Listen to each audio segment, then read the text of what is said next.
any objection to it, because there's a lot of other newspapers that were printed before this, and the journalism could have been much better. We could never have this problem. Wasn't it the last paper of the school year? What? Wasn't it the last paper of the school year and they couldn't rewrite it? Yeah, they couldn't rewrite it. That's why they should have made a final copy, and they should have been proofreading their mistakes before they came out with this, because they knew this was the final deadline. Okay.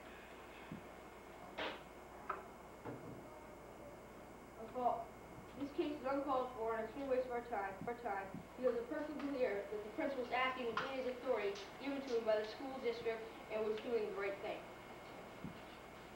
There might be a case for this argument, but about the way the spectrum is editing process, but this is not the way the newspaper was set up, and all the students and the faculty accepted it, though it was necessary. This is the first argument in the school history about the newspaper, and so now that the school district was not in fault, but rather the reporters who were flawed in their beginning process of newspaper publication. Now you might say, well, why didn't the principal just give the article back to students to let them write it again? The thing is that May 13th issue is going to be the final edition of the school year.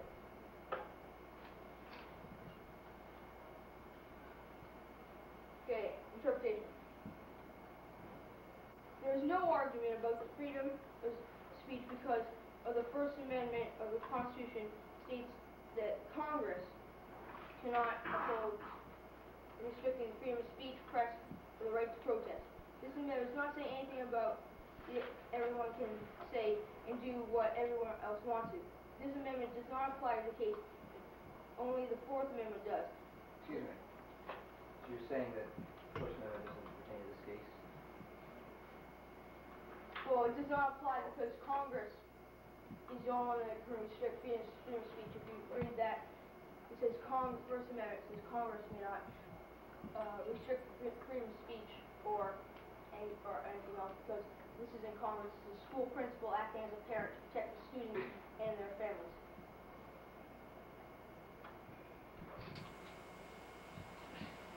The principal didn't violate the Constitution by taking out two of the articles, because the First Amendment was just put in the Constitution so that the future government could make a law to stop people from protesting or saying what they think is right.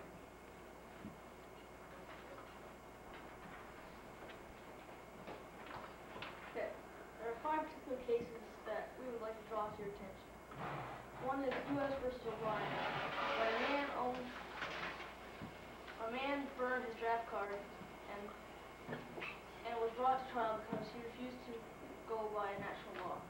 He said that his freedom of symbolic speech was violated, but the court found in favor of the U.S. Another case, Street versus New York, involved Manning Street, who burned an American flag in an intersection after hearing that a friend had been killed. He tied up traffic for hours and was arrested. He also said that his right to symbolic speech was violated, but again the court found in favor of New York, saying that it was unconstitutional. The next case took place in 1957. It was called Roth versus U.S. Sam Roth violated the federal obscenity law and was arrested. The Supreme Court voted in favor of the U.S. 6-3, and Justice William J. Brennan said obscenity is not part of free speech. The article about teenage pregnancy was in part obscene. Another case that took place in 1973 called Miller versus California. The Supreme Court said that individual states and towns may ban books, magazines, newspapers, films, or plays if they are offensive to local standards. Obviously they were, or they wouldn't have been illegal. The last case took place in 1986. A high school senior gave a sexually suggestive speech to his fellow students. He didn't use profanity, but the courts found in favor of the school, and Justice Warren Berger said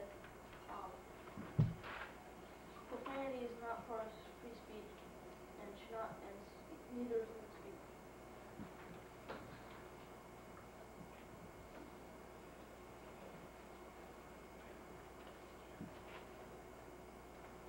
The school paper was written and edited by the journalism class. The students were supposed to write a paper with the skills they had learned in other classes. The class was like any other class, teaching during school hours, getting academic credits, and getting grades for their performance in class. The teacher was the final authority.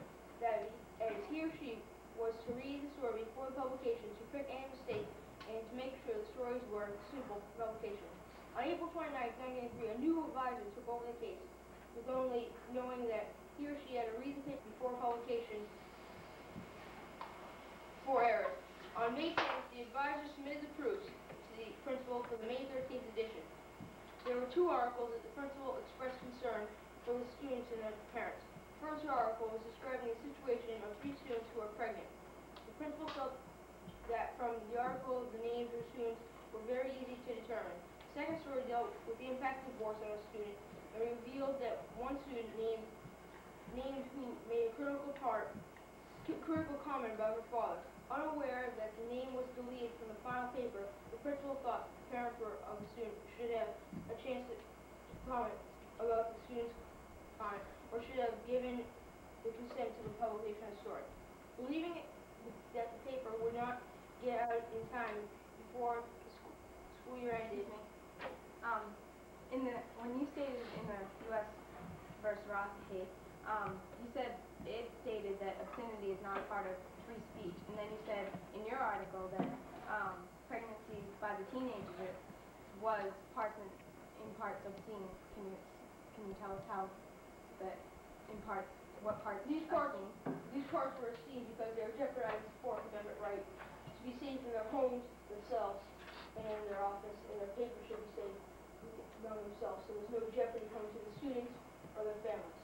So you think it's just obscene to the students, and it's not obscene if it was like shown on television? It was shown on television, then they got rights from the students to say that, and they got also the consent of the parents who might not want this said. They're safe in their place because they're protected as in the Fourth Amendment right. Respondent, you may proceed. Your time's up.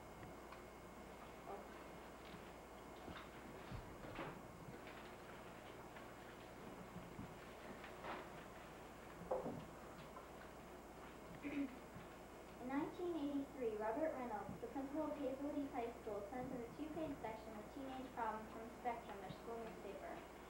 The relatively tame stories examined such subjects as divorce, runaways, and teenage pregnancy. The stories were written by Kathy Kallmeyer, Leslie Smart, and Leanne Tippett-West. The young women suspected Reynolds wanted to cover up problems that might tarnish the school's excellent reputation, but the truth of the matter was the principal's boss, Superintendent Francis Huss, put on pressure to show the school as a perfect place of harmony. The young women sued on the grounds that the censorship did not abide by the